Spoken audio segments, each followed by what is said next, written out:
5 bulb, 5 holder और एक सवाल, बल्ब जलेगा या नहीं जलेगा। तो भाई यहां पर मैंने करंट के रास्ते में 5 होल्डर लगा दिए जिनमें मैं एक एक करके बल्ब लगाऊंगा और आप लोग को सोच के बताना है कि बल्ब लगाने पे वो बल्ब जलेगा या नहीं जलेगा। शुरू करें। पहला बल्ब मैं यहां लगाने वाला हूं और आप जल्दी से सोच के बताइए जलेगा या नहीं जलेगा। सोच लिया? लगा दूं? ये तो नहीं जला। और जलेगा भी कैसे? करंट को बहने के लिए क्लोज सर्किट चाहिए होता है और यहां तो पूरा का पूरा सर्किट अभी ओपन है। और अगर मैं आपसे बोलूं कि इस दूसरे बल्ब को अगर मैं यहां लगाऊंगा तो क्या दोनों बल्ब जलेंगे? अरे वाह, ये तो दोनों बल्ब जल गए क्योंकि करंट को बहने के लिए क्लोज सर्किट मिल गया। और अब बात आती है हमारे तीसरे सवाल की, क्या इस तीसरे बल्ब को यहां लगाने पर यह बल्ब जलेगा? सोच लिया? लगा दूं? अरे ये तो नहीं जला।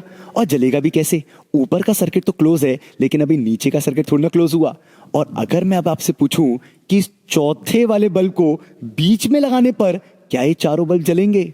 जरा सोच के समझ के आंसर दीजिएगा इसका। पक्का? सोच लिया?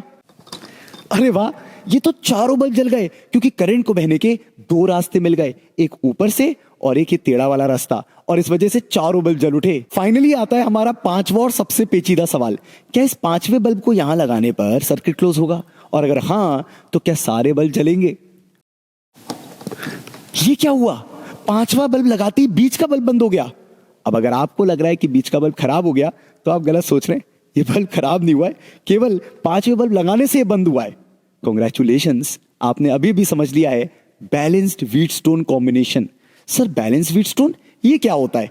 चलो समझाता हूं। तो बैलेंस व्हीटस्टोन को अच्छे से समझने के लिए मैंने इसके सर्किट डायग्राम को पीछे ड्रॉ कर लिया है और आप देख सकते हैं कि यहाँ पे 5 बल्ब की जगह मैंने 5 रेजिस्टर लगा दिए हैं। अब बात समझने वाली ये है कि किसी भी बल्ब को जलने के लिए चाहिए होता है पोटेंशियल डिफरेंस, और यहां पर जब R1 और R2 का रेशो R3/R4 से मैच करता है तो इसके अक्रॉस पोटेंशियल का ड्रॉप और इसके अक्रॉस पोटेंशियल का ड्रॉप हो जाता है सेम।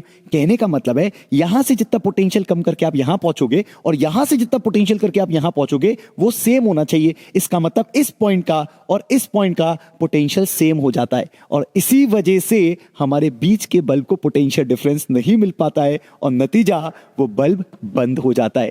इसी कंडीशन को कहते हैं बैलेंस व्हीटस्टोन कंडीशन। अब आप सच्ची सच्ची बताइएगा कि आपके कितने सवाल सही थे इनमें से? कमेंट में आंसर जरूर दीजिएगा।